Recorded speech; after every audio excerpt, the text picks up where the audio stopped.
আমার আপন ছোট বোন চিৎকার করে বলছে আমি নাকি তাকে ধর্ষণ করতে চেয়েছি, আমি নাকি খারাপ আচরণ করেছি তার সাথে। তার প্রমাণ নাকি আমার মামুনি, সে সময় মতো না গেলে নাকি আমি তার অনেক বড় ক্ষতি করে ফেলতাম। আমার আম্মু তা খুব সহজে বিশ্বাস করে নিল। কথাগুলো শুনে মনে হচ্ছিল আমি এখনো বেঁচে আছি। কেন যখনই কিছু বলতে যাব তার আগেই পায়ের জুতা খুলে আমাকে মারতে শুরু করে দিল আমার আম্মু। আমি অসহায়ের মতো দাঁড়িয়ে মার খাচ্ছি আর কান্না ভেজা চোখের ছোট বোনের দিকে তাকিয়ে আছি। নীলু ন্যাকা কান্না করতে করতে আম্মুর কাছে আমার নামে হাজারো মিথ্যে অপবাদ দিচ্ছে।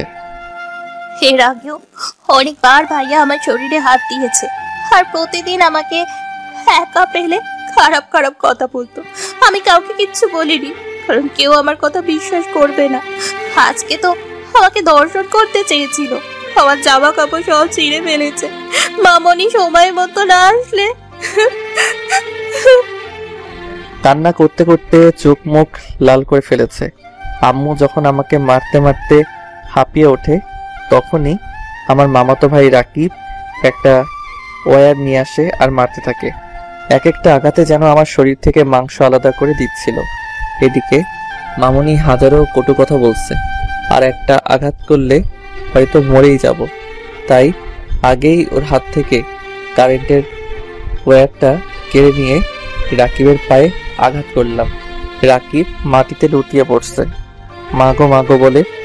দেখেছিস এটা দিয়ে আঘাত করলে কেমন লাগে? মামুনি চিৎকার করে বলছে, বদমাস কুলাঙ্গার, তুই আমার ছেলেকে মারলি? তোর তো জন্মেরও ঠিক নেই।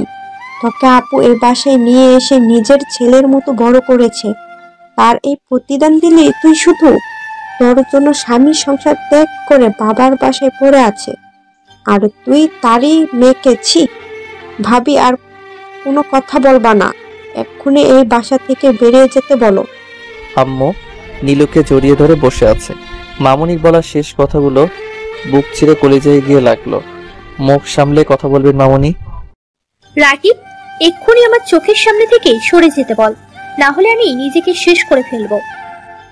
আম্মু তোমরা সবাই কি বলছো, আর নীলুই বা কি বলছে আমার মাথায় কিছুই ঢুকছে না। বিশ্বাস করো আম্মু, আমি নীলুকে কিছু করিনি। আমি জানি না নীলু আমার নামে কেন এত বড় অপবাদ দিল। সবকিছু মিথ্যে আম্মু, সব মিথ্যে। আমি কিছুই করিনি আম্মু। আমি না তোমার ছেলে। তুমি কি আমাকে চেনো না? আমি কেমন? আম্মুর পায়ে জড়িয়ে ধরে নিমেষে লাথি দিয়ে ফেলে দিলেন। চুপ কর, আর একটাও কথা বলবি না।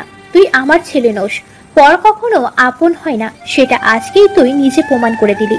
ভাগ্যিস তোকে আমি জন্ম দিইনি, তুই আমার ছেলে হলে এতক্ষণে তোকে জানে মেরে ফেলতাম। আমি তোমার সন্তান, এটা কখনো মিথ্যে হতে পারে না। প্রয়োজনে আমায় মেরে ফেলো, তবুও এরকম কথা বলো না। তোকে শুধুমাত্র ছেলের পরিচয় দিয়ে বড় করেছি, আর কিছুই নয়। এখন ভালো হবে তুই আমার চোখের সামনে থেকে চলে যা। কোথায় যাব? তুমি ছাড়া আমার আর কে আছে বলো? নীলু তুই বল না সবকিছু মিথ্যে। আমি তোর সাথে কোনো খারাপ আচরণ করিনি।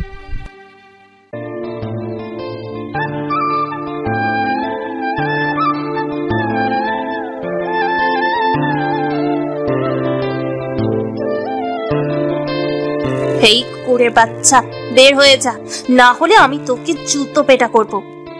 যেই বোনটা আমায় নিজের থেকে বেশি ভালোবাসতো সেই আজকে আমার নামে এত বড় একটা অপবাদ দিল। কেন এমন করছে সেটা তো আমি জানি না, তবে এর পেছনে কে আছে সেটা খুব ভালো করেই বুঝতে পারছি। রাকিব, দাঁড়িয়ে দাঁড়িয়ে কি দেখছিস? এক্ষুনি ঘাড় ধাক্কা মেরে বের করে দে কুকুরের বাচ্চাটাকে। আপনি আরেকবার আমাকে কুকুরের বাচ্চা বলবেন তো আমিও ভুলে যাব আপনি আমার মামনি। আপনার সাহস হয় কি করে আমার বাবাকে কুকুর বলার? ভালো করেছে, একবার নয় 1000 বার বলবে তুই একটা কুকুরের বাচ্চা, তোর বাপ একটা কুকুর। বাপের জন্য দরদ এসেছে। এই তুই বলতে পারবি তোর বাপকে? তুই কিভাবে জানবি? তোকে যেই মা জন্ম দিয়েছে সেও হয়তো জানে না। আম্মু নীলুর হাত ধরে রুমে নিয়ে গেলেন। যাওয়ার সময় বলে গেলেন আমি যদি এই বাসা থেকে বের হয়ে না যাই তাহলে রুম থেকে 2টা লাশ বের হবে। ওদের যাওয়ার দিকে তাকিয়েছিলাম, রাকিব এসে শার্টের কলার ধরে বাসার বাহিরে নিয়ে গেল। চুপচাপ এখান থেকে চলে যাবি, আর নেক্সট টাইম তোকে এই এলাকায় দেখলে জানে মেরে ফেলবো। আজকেই মেরে ফেলতাম, শুধু ফুপির জন্য পারিনি। সকালে যখন নূরজাহান বেগম রান্না করছেন, ওনার ভাবি এসে বললেন নীলু ওড়না ফ্যানের সাথে পেঁচিয়ে আত্মহত্যার চেষ্টা করছে। শোনা মাত্র নূরজাহান বেগম দৌড়ে গিয়ে নীলুকে চেয়ার থেকে নামিয়ে গালে থাপ্পড় মেরে আত্মহত্যার কারণ জানতে চাইলে লক্ষ্য করে দেখলেন জামা কাপড় ছেঁড়া। কি করব আমি? আত্মহত্যা ছাড়া এই মুহূর্তে আমার আর কিচ্ছু করার নেই। তুমি ছেড়ে দাও আমাকে, আমি মরতে চাই, আমাকে মরতে দাও প্লিজ। কিন্তু কেন? তুই মরবি কেন? কি হয়েছে আমাকে বল। তোর এই অবস্থা কেন? কে করলো এইসব? চিৎকার চেঁচামেচি শুনে নীল তার রুম থেকে চোখ টলতে টলতে নীলু রুমে আসলো। তোমাকে কি বলবো আমি? আমার ভাই আমাকে দর্শন করতে। নীলু ঠাস থাপ্পড় মেরে, তোর সাহস তো কম নয়। ফাসলামি করতে করতে সীমা ছাড়িয়ে গিয়েছিস। আপু, তুমি নীলুকে কেন মারছো? নীলু যা কিছু বলেছে সব সত্যি। আমি নিজের চোখে দেখেছি। সময় মতো আমি না গেলে কি যে হতো। থাক ওইসব কথা। তুমি তো আর তোমার ছেলের নামে এইসব বিশ্বাস করবে না, তাহলে তোমাকে বলে কি হবে? চিৎকার চেঁচামেচি শুনে নীল তার রুম থেকে চোখ টলতে টলতে নীলু রুমে আসলো। এসে দেখিয়ে নীলু কান্না করছে। আম্মু অগ্নি চোখে তার দিকে তাকিয়ে আছে। আম্মু কি হয়েছে? নীলু তুই কাঁদছিস কেন? আম্মু কি হয়েছে? আর কিছু বলার আগেই নীলু আমার শার্টের কলার চেপে ধরলো। আম্মু, এই বদমাইশটা আমার সাথে খারাপ আচরণ করেছে। বাকিটা তো আপনারা জানেন। চোখের পানি মুছে হাঁটতে হাঁটতে নদীর তীরে এসে বসে আছি। কিছুক্ষণ আগের কথা ভেবে নীরব হয়ে শুধু কান্না করেই যাচ্ছি। একটা সামান্য মিথ্যে কথা আমার জীবনটা ধ্বংস করে দিল। নীলু কেন এমনটা করলো? কি ক্ষতি করেছি আমি? মামনি, সেও তো আমায় তার নিজের ছেলের থেকে বেশি ভালোবাসতো। তাহলে সে কিভাবে পারলো আমার উপর মিথ্যে বলতে? এই মুহূর্তে এসব নিয়ে আমার তেমন মাথা ব্যথা না থাকলেও এটা জেনে কষ্ট হচ্ছে যে যাদেরকে আমি আমার মা বাবা ভাবতাম তারা কেউ আমার কিছুই নয়। এটা আমি মানতে পারছি না। এসব ভাবতে ভাবতে রাত হয়ে এলো। সারাদিন নদীর তীরে বসেছিলাম। বিকেল হয়ে এসেছে, বাসার দিকে হাঁটা শুরু করলাম। আমি জানি আমার আম্মু আমাকে অসম্ভব ভালোবাসেন। আমার আম্মুর জান আমি। পৃথিবীর সবকিছু একদিকে আর আমি একদিকে। ছোটবেলায় যখন বলতাম আম্মু আব্বু কোথায় থাকেন, বাসায় আসে না কেন আম্মু? বাবাই, তোমার আপু বিদেশে আছেন, সময় হলে এমনিতেই চলে আসবেন। আচ্ছা আম্মু। আব্বু কি তোমার সাথে কথা বলে? আব্বু দেখতে কেমন? নীল, বেশি বক বক করো না তো। চুপচাপ থাকতে পারো না? তোমার আব্বু যখন আসবে তখন দেখে নিও তোমার আব্বু দেখতে কেমন। দেখবো। 1 বছর পর হঠাৎ করে বলেছিলেন আমার আব্বু নাকি রোড অ্যাক্সিডেন্টে মারা গিয়েছেন। বাবা সম্পর্কে এতটুকু জানি, এর চেয়ে বেশি আমার জানা নেই। বাসার মেইন দরজা খোলা দেখে ডাইরেক্ট বাসায় ঢুকে আমার রুমে চলে গেলাম। ফ্রেশ হয়ে দরজা বন্ধ করে শুয়ে আছি। আমি বাসায় আছি কেউ হয়তো জানে না, আমিও চাই না কেউ জানুক। সবাই ঘুমিয়ে গেলে আম্মুর কাছে যাব, বলবো আমি কিছুই করিনি, সবই মিথ্যে। আমি জানি আম্মু আমার কথা বিশ্বাস করবে। এতদিন নানা ভাই বাসায় ছিলেন না, ছোট খালার বাসায় ঘুরতে গিয়েছিলেন। খবর পেয়ে বাসায় আসলেন। রাত 10টায় বাসায় চেঁচামেচি শুরু হয়েছে। আমি আড়ালে দাঁড়িয়ে আছি, পরিস্থিতি বুঝে সবার সামনে যাব। ছেলে ছেলে বলে তো মাথায় তুলে রেখেছিলে অন্যের পাপের ফলকে মানুষ করতে, বিয়ে করতে মা করে দিলে। শেষ অব্দি বিয়েটা হলো, কিন্তু কি হলো? 1 বছর যেতে না যেতেই নিজের সংসার নিজেই ভেঙে দিলে এই ছেলের জন্য। এখন সেই ছেলেই কিনা, আমার ভাবতেও মেজাজটা খারাপ হয়ে যাচ্ছে। কোথাটাকে এখন হাতের কাছে পেলে ওর জন্মের শিক্ষা দিয়ে দিতাম। আমি আগেও বলেছিলাম এত লাই দিও না। এখন দেখেছো এর পরিণাম কতটা ভয়াবহ। পর কখনো আপন হয় না।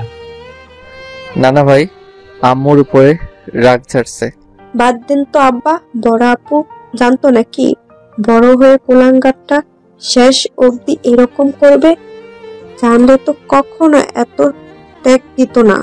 কত কিছুই না করলেন, কি দেননি তাকে। যখন যা চেয়েছে তার চেয়েও দ্বিগুণ পেয়েছে। থাক ওইসব কথা এখন। তো আর অপদার্থটা বাসায় নেই। আপু ওনার ভুল বুঝতে পেরেছে, তাই তো ধাক্কা মেরে বের করে দিয়েছে। ওর কপাল ভালো আমার নাতনি কিছু হয়নি, না হলে খুব খারাপ কিছু হতে পারতো। আমাকে নিয়ে আলোচনা চলছে। নীলু নানা ভাইয়ের পাশে বসে আছে। মামুনি, রাকিব মাঝে মধ্যে নানা ভাইকে উস্কিয়ে দিচ্ছেন আমার বিরুদ্ধে। আম্মু চুপ করে সব শুনে যাচ্ছেন। এত কিছু শোনার পর দুইটা বিষয় আমি খুব ভালো করে বুঝতে পারলাম। আমি ছাড়া এই বাসার সবাই জানে আমাকে ছোটবেলায় কুড়িয়ে এনেছিলেন আমার মা। আমি কষ্ট পাবো বলে হয়তো কখনো জানতে দেওয়া হয়নি আমাকে। এই বাসার কেউ চাইছে না আমি এখানে থাকি। আমাকে যত দ্রুত এখান থেকে চলে যেতে হবে। খুব ভালো করেই আমাকে অপরাধী সাজানো হয়েছে। এখানে 3 জন জড়িত, মামনি, নীলু, রাকিব। শুধুমাত্র এরাই আমার নামে মিথ্যে অপবাদ দিচ্ছেন। আমি আবার আমার রুমে এসে দরজা বন্ধ করে দিলাম, জামা কাপড় গুছিয়ে নিলাম। ফোন অফ ছিল, চার্জে লাগিয়ে অন করতেই স্ক্রিনে ভেসে উঠল, সরি নীল, আমি আর তোমার সাথে সম্পর্ক রাখতে পারবো না, আমাকে মাফ করে দিও। আর কোনোদিন আমার সাথে কন্ট্যাক্ট করার চেষ্টা করবে না, বাই। 4 বছরের রিলেশন ছোট একটা মেসেজে সব শেষ হয়ে যায় নাকি? কি জানি, মনে হয় ফান করছে আমার সাথে। আগেও অনেকবার এরকম করেছে। আমার অপরাধ জানতে পারি? দেখো নিশাত, আমি জানি তুমি আমার সাথে ফান করছো। বিশ্বাস করো, আমি এখন কোনো প্রকার ফান করার মুডে নেই। অনেক বড় একটা ঝামেলা হয়ে গিয়েছে। তুমি অনলাইনে আসলে কল দিও, আমি তোমায় সব ক্লিয়ার করে বলবো। এটা লিখে সেন্ড করে দিলাম। 5 মিনিটের মাথায় রিপ্লাই আসলো, আমি মোটেও ফান করছি না, আমি তোমার সাথে সম্পর্ক রাখতে পারবো না, সো ব্রেকআপ। আমার অপরাধ কি সেটা জানতে পারি? কেন, তুমি জানো না তোমার অপরাধ কি? নাকি আমাকে বলতে হবে? ছি, লজ্জা শরম বলতে কিছু নেই। কিভাবে এত বড় জঘন্য একটা কাজ করতে পারলে তুমি? তোমার যদি এরকম কিছু খেয়াল ছিল তাহলে আমাকে বলতে, আমরা বিয়ে করে নিতাম, তাহলে তোমার সাথে রুমডেট করতাম। তুমি কিভাবে পারলে আপন বোনের সাথে এসব করতে? নিশাত, তুমিও শেষমেশ আমাকে ভুল বুঝলা। আমি তোমাকে ভুল বুঝিনি, যেটা সত্যি সেটা বললাম। তুমি আমার সাথে একবার দেখা করো, সব কিছু ক্লিয়ার হয়ে যাবে। বিশ্বাস করো, আমি কিছুই করিনি। এসব জানার পরেও তুমি কিভাবে ভাবলে তোমার সাথে আমি দেখা করব? তাছাড়া আমি আর তোমার মুখটাও দেখতে চাই না। তোমার নাম শুনলেই না কেমন যেন মনের ভিতরে ঘৃণা কাজ করে। আজ থেকে আমাদের সম্পর্ক এখানেই শেষ। সবাই তো ছেড়ে চলে গিয়েছে, তাহলে তুমি থাকবা কেন? তুমিও চলে যাও। বাই দ্য ওয়ে, দোয়া করি সবসময় ভালো থেকো। মেসেজটা সিন হওয়ার পরপরই হোয়াটসঅ্যাপে ব্লক দিল। নাম্বারটাও ব্লক লিস্টে রেখে দিল। বাসা থেকে যাওয়ার আগে আম্মুর সাথে দেখা করেছিলাম। উনি বলেছেন আমার মুখ না দেখাতে। আমার জন্য ওনার জীবনের অনেক কিছু হারিয়েছেন, এখন আর কোনো কিছুই হারাতে চান না। আম্মুর পায়ে জড়িয়ে ধরে বলেছিলাম, বিশ্বাস করো আম্মু, আমি কোনো কিছুই করিনি। আমার একটা কথাও বিশ্বাস করেনি তিনি। বাসার অন্য কেউ দেখার আগে চুপচাপ বাসা থেকে বের হয়ে যাবি। আমি তোর কেউ নয়, পর তো পরই, আপনগুলোও স্বার্থপর। এই শহরে আর থাকতে চাই না। থাকলে হয়তো দম বন্ধ হয়ে মারা যাব। তাই ট্রেনে উঠে বসলাম। কোথায় যাব জানি না। টিটি এসে টিকিট চাইলে সরি, আমি তাড়াহুড়ো করে টিকিট কিনতে ভুলে গিয়েছি। নো প্রবলেম, ফাইন ভরে দাও তাহলেই হবে। জি, কত দিতে হবে? কোথায় যাবেন? ঢাকা। ফাইন 300 টাকা আর টিকিট 250 টাকা, মোট 550 টাকা দাও। সকাল 8টায় কমলাপুরের বসে আছি। একে তো কাউকে চিনি না, জানি না, কোথায় যাব, কি করব কিছুই বুঝতে পারছি না। পেটেও খিদে লেগেছে। পকেটে হাত দিয়ে দেখি মানি ব্যাগ নেই। কাজ হয়ে গিয়েছে, চোর বেচারা নিয়ে গিয়েছে। বিকাশে টাকা ছিল কিছু, টাকা তুলে আগে হালকা কিছু খেয়ে নিলাম। হঠাৎ ফোন আসলো, বের করে দেখি রাহুল কল দিয়েছে। কল কেটে দিলাম, ফোন তোলার ইচ্ছে নেই। হঠাৎ মনে হলো আমার তো একটা ফেসবুক ফ্রেন্ড আছে, অনেকবার বলেছিল ওর বাসায় যাওয়ার জন্য, সময় পাইনি তাই যাওয়া হয়নি। ওর নাম্বার আমার কাছে নেই, শুধু ফেসবুকে কথা হয়। এফবিতে ঢুকতেই দেখলাম সে অ্যাক্টিভ আছে। মেসেজ করতেই রিপ্লাই দিল, কি খবর দোস্ত? এই তো ভালো, তুই? ভালো। তুই একটু ঢাকায় আসতে পারবি? কেন? আর আমি তো ঢাকায় আছি, মামার বাসায় এসেছি। তাহলে ভালোই হলো, তুই অনেক দিন হলো বলছিস তোর বাসায় যেতে, তাই আজকে না জানিয়ে চলে আসলাম। নিয়ে যাবি তো তোর বাসায়? কি বলছিস দোস্ত, তুই ফান করছিস না তো? আরে আদিব তো, এই দেখ সেলফি তুলে দিলাম, কমলাপুর আছি। থ্যাংক ইউ বন্ধু, তুই ওখানে থাক, আমি সাইনবোর্ডে আসি, এক্ষুনি আসছি। আর হ্যাঁ, তুই 2টা নোয়াখালীর টিকিট কিনে রাখ। ওর বাসা নোয়াখালী, কিন্তু ট্রেন তো বিকেলে, আমরা বরং বাসেই চলে যাব। না মামা, ট্রেনে যাবো, সারাদিন তোকে নিয়ে ঘুরবো, আর বিকেলে বাসে যাবো। মামা, আমার ঘোরাঘুরি করার মুড নেই, তুই প্লিজ আমাকে নিয়ে তোর বাসায় চল, খুব ক্লান্ত লাগছে। আর কি বলছিস দোস্ত, আমার সাথে চল, মুড না থাকলে এমনি চলে আসবে। জোর করে নিয়ে গেল ওর মামার বাসায়। চল কাপড় চেঞ্জ কর, ঘুরতে যাবো। আর হ্যাঁ, ট্রেন কটায়? 7:40। কিন্তু এখন কোথায় যাবি? আরে মামা, আমি ঢাকা এসেছি গার্লফ্রেন্ডের সাথে দেখা করতে, দেখা না করে চলে যাবো নাকি? ঠিক আছে, তুই যা, আমি একটু ঘুমাই, আমার শরীর খারাপ, প্লিজ দোস্ত। ওকে, তোর ইচ্ছে, যা ফ্রেশ হয়ে আয়, কিছু খেয়ে নেবো দুজনে।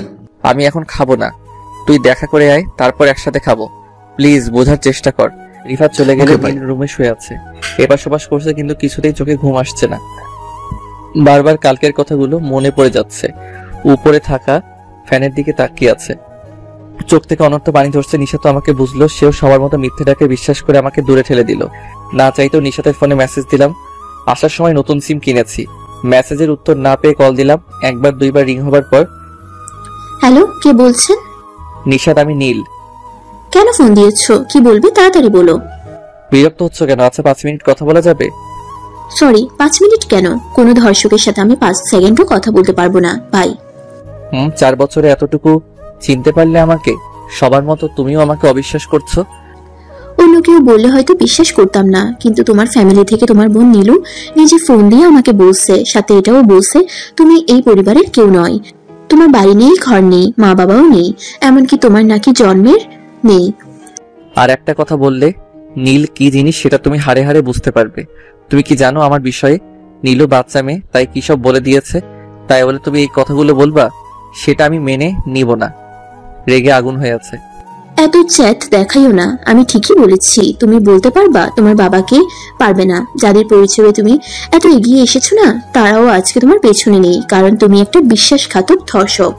ভালোই হয়েছে তোমার আসল চেহারাটা আমি আগে থেকেই জানতে পেরেছি, না হলে পরে আমার অনেক বড় ক্ষতি হতে পারতো। আমি যেই কাজটা করিনি, সবাই যেইভাবে আজকে আমার উপরে মিথ্যে অভিযোগ তুলে ধরলে না, সেটা একদিন মিথ্যে প্রমাণিত হবে।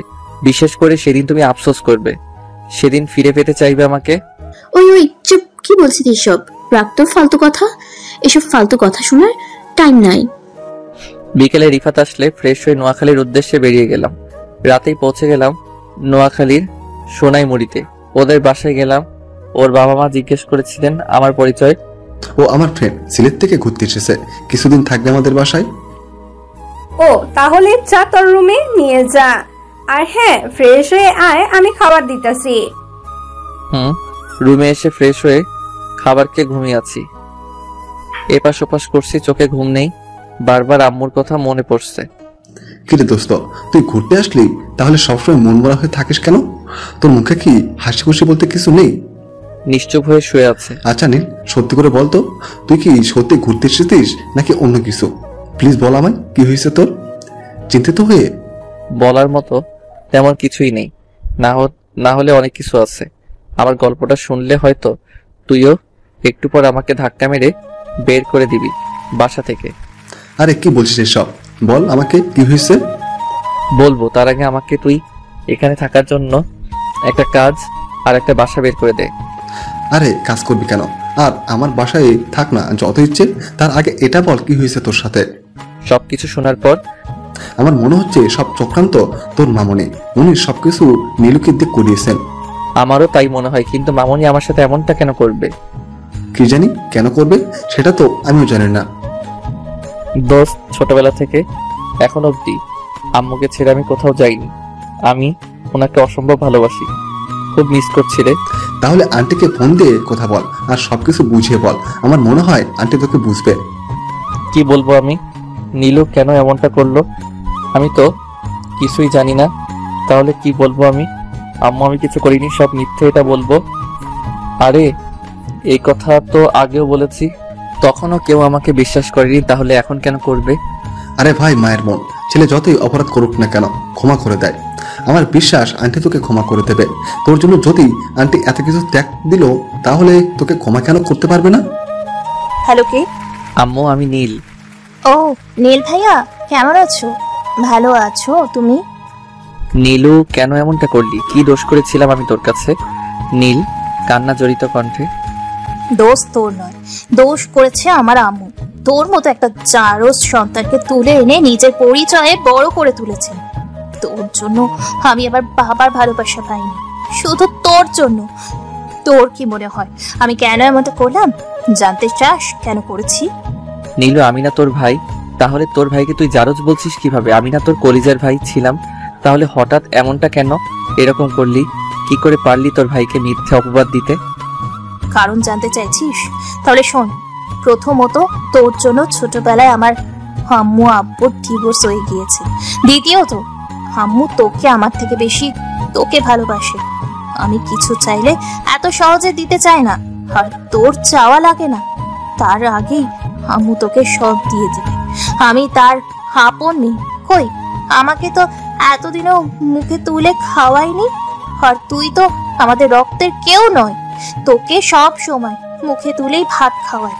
সেই দিন আমার গাড়ি অ্যাক্সিডেন্ট হয়েছিল, ভাগ্যিস আমি বেঁচে গিয়েছি। আমার কিছু হয়েছে কিনা তা দেখার আগে আম্মু আমাকে বকা শুরু করে দিল। আমি না বলে কোনো বাসা থেকে বের হয়েছি। পরের দিন তোর সামান্য হাত কেটেছিল, পুরো বাসা মাথায় তুলে রেখেছিল আম্মু। তোর কিছু হলে এত ভালোবাসা কোথায় থেকে বের হয় সেটা বুঝি না। আর আমার কিছু হলে হালকা রিয়্যাক্টও করে না।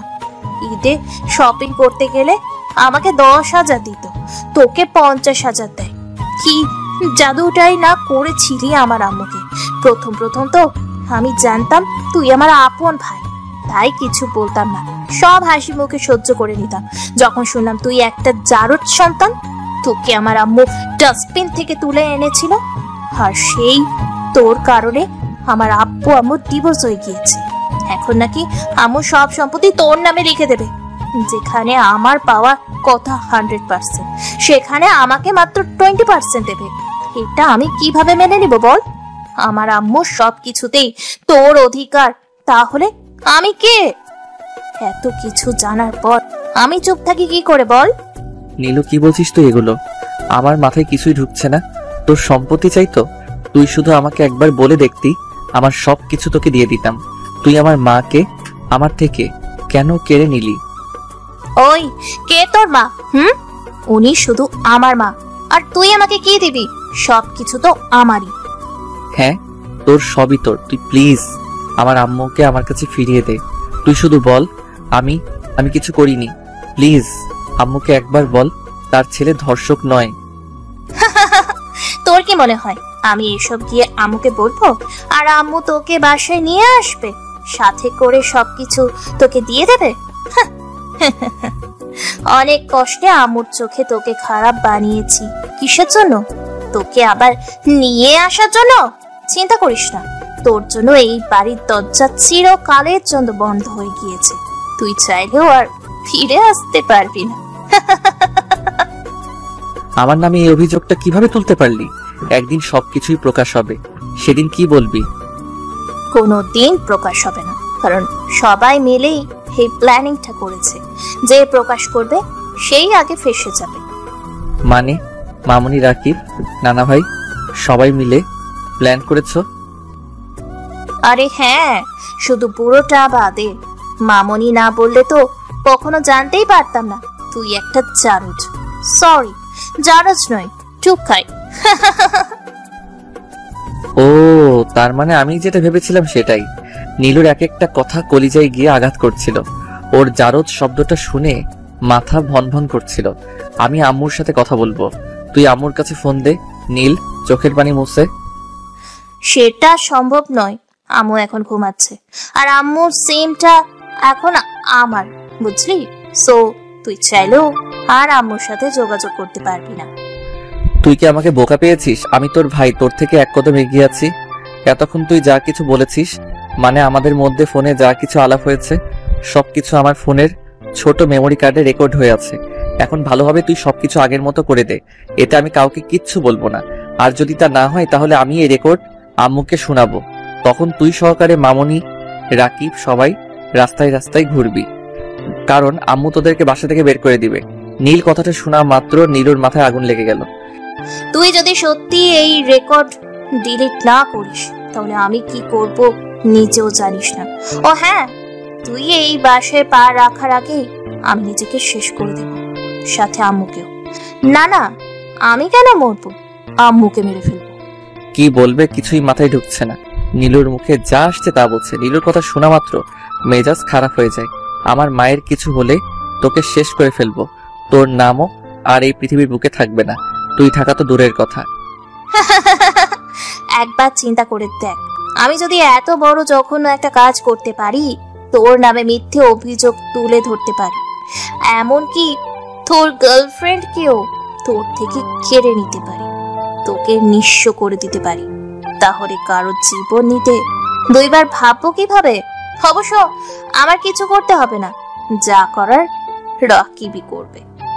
নীলু বোন আমার, আমি আসবো না আর কোনোদিন তোদের বাসায়। রেকর্ড ডিলিট করে দিব। তুই প্লিজ আম্মুর কোনো ক্ষতি করিস না। নীলুর হাত থেকে মামুনি ফোন কেড়ে নিয়ে বলতে শুরু করলেন, আমি কথা দিচ্ছি বাবা, তোমার মায়ের কিছু হবে না। তুমি শুধু রেকর্ডটা ডিলিট করে দাও, আর এই বাসায় তোমার আম্মুকে খুঁজতে এসো না। আর যদি আসো তাহলে আমরাও তোমাদের কথা রাখতে পারবো না। হে, ভালো থেকো। ফোন কেটে বালিশে মুখ গুজে কান্না করছে নীল। পাশে থেকে রিফাত মাথায় হাত বুলিয়ে কান্না করতে মানা করছে। কি বলে সান্ত্বনা দিবে ভাষা খুঁজে পাচ্ছে না। মামনি, সত্যি কি নীল বাসায় আসলে আম্মুকে মেরে ফেলবে নাকি? দূর পাগলি মেয়ে, আরে আমরা তো শুধু নীলকে ভয় দেখিয়েছি, আমাদেরও তো সাহস আছে নাকি আপুকে কিছু বলার? আমার কেন জানি খটকা লাগছে। আরে কি খটকা লাগছে শুনি? শুধু তোমার একার মা নাকি? আমারও ফুপি লাগে। তাছাড়া আজ বাদে কাল আমার শাশুড়ি হবে, আমরা কিভাবে ওনার ক্ষতি করব বলো? সকালে সোফাতে বসে ফোনের স্ক্রিনে থাকা ওয়ালপেপারের দিকে তাকিয়ে আছেন নূরজাহান বেগম। হ্যাঁ, ওয়ালপেপারে নীলের ছবি লাগানো। এক ধ্যানে তাকিয়ে আছে। ওনার এখনো বিশ্বাস হচ্ছে না নীল এমনটা করেছে। আবার নিজের চোখকেও অবিশ্বাস করতে পারছেন না। ঢাকা 1998। ইন্টার দ্বিতীয় বর্ষে পড়ালেখা করতেন সামিরা আর নূরজাহান। দুইজন বেস্ট ফ্রেন্ড, একজন আরেকজনকে ছাড়া চলতেই পারতো না। নূরজাহানের দেশের বাড়ি সিলেটে আর সামিরার শেরপুর। অনাথ, ছোটবেলা থেকেই অনাথ আশ্রমে বড় হয়েছে। দুইজন খুব ভালো বান্ধবী, এক কথায় এক প্রাণ দুইটি দেহ। পড়াশোনায় খুব ভালো ছিল দুইজন। প্রতিদিনের মতো আজকেও কলেজে যাচ্ছে দুইজন। হঠাৎ করে একটা ছেলে এসে রাস্তা আটকে সামনে দাঁড়িয়ে যায়। পেছন থেকে ফুল বের করে হাঁটু গেড়ে বসে পড়ে সামিরার সামনে। আমি তোমাকে ভালোবাসি, তুমি কি আমার হবে? তুমি কি আমার হবে সামিরা? সামিরা কিছু বলছে না, চুপচাপ দাঁড়িয়ে আছে আর বারবার আর চোখে নূরের দিকে তাকাচ্ছে। প্লিজ কথা বলো। আচ্ছা, এখন উত্তর দেওয়া লাগবে না, এই ফুলটা নাও। সামিরা এইবার চোখগুলো ছোট ছোট করে নূরের দিকে তাকায়। নূর ইশারায় বলে ফুলটা নিতে। সামিরা নূরের কথা মতো ফুলটা হাতে নিয়ে পাশ কাটিয়ে চলে যায়। রাতে ঘুমানোর আগে, নূর ছেলেটা কে? আগে তো কখনো দেখিনি। তাছাড়া হুটহাট কি বললো? আমার তো সবকিছু মাথার উপর দিয়ে গেল। আরে ওর নাম জিশান, আমাদের ক্লাসমেট, নতুন ভর্তি হয়েছে। আচ্ছা সামিরা, সত্যিই কি সবকিছু তোর মাথার উপর দিয়ে গেছে, নাকি তুইও কি চোখ মেরে? আরে না, আমি ওকে পছন্দ করি না। দেখতে কেমন যেন লাগে, চুল এলোমেলো, শার্টের গুদাম খোলা, হাতে কি সব চুড়ি পরা, দেখতে পকেটে পকেটে লাগে। আমি কখন বললাম তুই পছন্দ করিস? তার মানে বুঝি বুঝি, সব বুঝি। তার উপরে চুল, শার্ট সব লক্ষ্য করা হয়েছে, তাই না? সামিরা এবার লজ্জায় লাল হয়ে গিয়েছে। নূর খুব ভালো করে বুঝতে পারছে সামিরা প্রেমে পড়েছে। কিন্তু জিসান তো এই কয়েকদিন নূরের আগে পিছে ঘুরঘুর করলো। নূর প্রথমে ভেবেছিল তাকে প্রপোজ করতে এসেছে, কিন্তু হঠাৎ করে সামিরাকে প্রপোজ করলো জিসান। তাহলে এই কয়েকদিন যে নূরকে ফলো করে বেড়াতো, সেটা কি ছিল? নূরের মাথায় কিছুই ঢুকে না। এদিকে সামিরা কিছু একটা ভাবনায় ডুবে আছে। হয়তো জিসানের কথা ভাবছে। পরের দিন হোস্টেল থেকে কলেজে যাওয়ার উদ্দেশ্যে হাঁটছে। যেহেতু কলেজ আর হোস্টেল কাছাকাছি, 3 থেকে 4 মিনিট লাগে হেঁটে যেতে, তাই হেঁটেই যাচ্ছে। আচ্ছা নূর, আজকেও যদি ছেলেটা এসে প্রপোজ করে তাহলে কি করব? কি আর করবি, পিছু পিছু ঘুরবি। পরে যদি মনে হয় জিশান তোকে সত্যিই ভালোবাসি, তাহলে তুই লাভ ইউ বলে দিবি। আরে আস্তে ধীরে কথা বল, পিছে পিছে আসছে, শুনে ফেলবে। তাহলে তো ভালোই, আসতে দে। সামিরা, সামিরা, ওই শোনো সামিরা। পেছন থেকে ডেকে ডেকে সামনে আসলো। কি ভাবলে? আমি এখনো কিছু ভাবিনি। কেন ভাবনি কেন? তোমার কথা আমার মনেই ছিল না। সত্যিই তো, আপনার কথা আমার বান্ধবীর মনে ছিল। কালকে সারা রাত পড়তে পড়তেই ক্লান্ত হয়ে ঘুমিয়ে পড়েছিল, তাই না সামিরা? সামিরাকে উদ্দেশ্য করে বলল। ও, তাহলে কি আমি উত্তরটা হ্যাঁ ভেবে নিব? না, আমি কি সেটা বলেছি? তাহলে না ভেবে নেই। সামিরা রাগের লোক নিয়ে জিসানের দিকে তাকিয়ে মুখ ভেঙচি কেটে পাশ কাটিয়ে চলে গেল। নূর সেখানেই দাঁড়িয়ে রইল। জিসান সামিরার চলে যাওয়ার দিকে তাকিয়ে রইল। সামিরা চিৎকার করে ডাক দিল। সামিরা পেছনে তাকাতেই আই লাভ ইউ ঘুষি পাকিয়ে আস্তে করে বলল, মেরে ফেলো, আমি তো তোমার প্রেমে সেই কবেই মরে গিয়েছি। ধ্যাত পাগল। সামিরা এটা বলে চলে গেল। কি হলো, তুমি দাঁড়িয়ে আছো কেন? যাও গিয়ে তোমার ফ্রেন্ডকে বোঝাও। আচ্ছা, তুমি এই কয়েকদিন আমার পিছনে ঘুরলা, এখন আবার আমার ফ্রেন্ডকে প্রপোজ করছো, কিছুই তো বুঝতে পারছি না। ও, আসলে সেদিন বইমেলায় তোমার সাথে সামিরাকে দেখেছিলাম। তারপর থেকে বেশ কিছুদিন সামিরাকে খুঁজেছি, কিন্তু কোথাও পাইনি।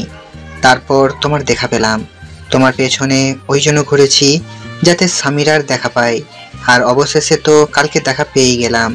প্লিজ আপু, তোমার ফ্রেন্ডকে বলো তাড়াতাড়ি হ্যাঁ বলে দিতে, আমার আবার অপেক্ষায় অ্যালার্জি আছে। ঠিক আছে, আমি দেখছি। ট্রিট লাগবে কিন্তু। চলো এখনই ট্রিট দেই। এত তাড়াহুড়ো করার দরকার নেই, অ্যালার্জির মেডিসিন খেয়ে নাও। কারণ আমি যতদূর জানি স্বামীরাও তুমি পছন্দ করে, তবুও তোমাকে অপেক্ষা করতে হবে।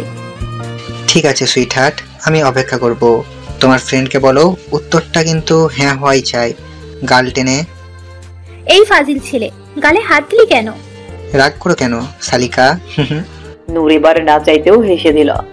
আচ্ছা, আমি এখন যাই, আমার জন্য স্বামীরা অপেক্ষা করছে। কি রে দোস্ত, আজকে টিউশন করে গেলি না? সামিরা রুমে বসে আছে। তখনই নূরজাহান বলে উঠল, না রে, রাফির আম্মা ফোন করে বললেন ওনারা কোথাও ঘুরতে যাচ্ছেন, 10-15 দিন পরে বাসায় ফিরবেন। এত খুশির খবর, এই কয়েকদিন জমিয়ে আড্ডা দেব, তা না তুই মুখ বাঁকা করে বসে আছিস। তোর মাথার আড্ডা দিব, তোর মাথা আড্ডা দিব। মাস হয়ে গিয়েছে ওনারা বেতন না দিয়ে চলে গিয়েছেন, এদিকে আমার হাতের টাকাও শেষের দিকে, তার উপরে রুম ভাড়া, খাওয়ার বিল সব একসাথে এসেছে। নূর কিছুক্ষণ সামিরার দিকে ভ্রু কুঁচকে তাকিয়ে হঠাৎ কি যেন খুঁজতে লাগলো। তুই আবার কি খুঁজছিস?